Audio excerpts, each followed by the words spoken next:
this is Maggie.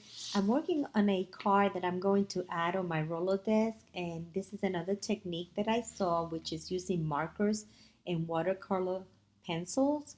I wanted to also show a quick video of my Christmas tree since I mentioned it on my last video, and I wanted to just kind of transition and use a little bit of pink, and I did. This is my Christmas tree. I was able to use my butterflies, my branches, and a couple of um, primarily I do have a lot of gold, but I do have a few of those ornaments in pink, and the Christmas gifts in the bottom of the tree are the paper itself has a little bit of pink. I the frame in the background, that the artwork back there, that was something I did, and it had a little bit of pink, so I wanted that to kind of flow, the tree to kind of be a flow there, and that's the reason why I went with pink. Anyway, back to my artwork here.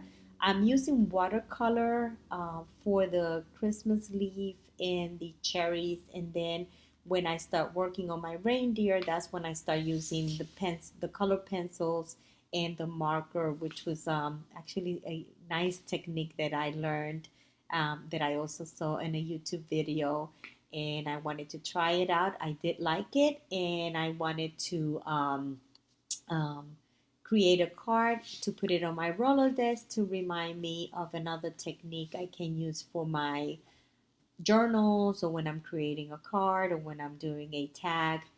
So I hope you enjoy this video.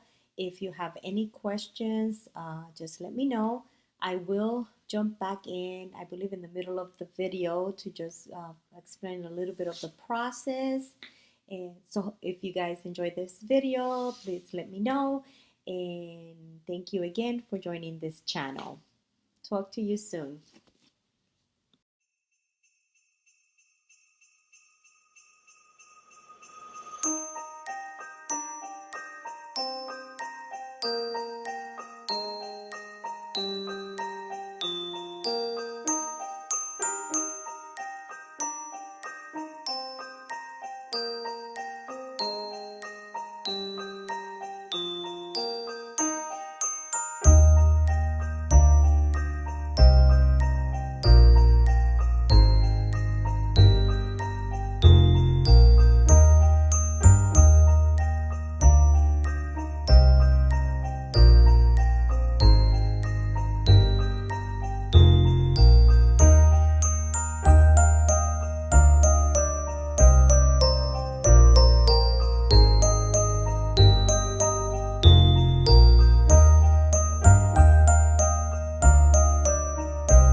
Hi guys, I'm back again.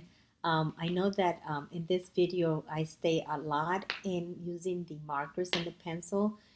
As you continue to build your colors, you keep going back and adding more and more. So you're gonna see a lot of the time in this area coming back with the pencil and using the markers and shading it into like get the color.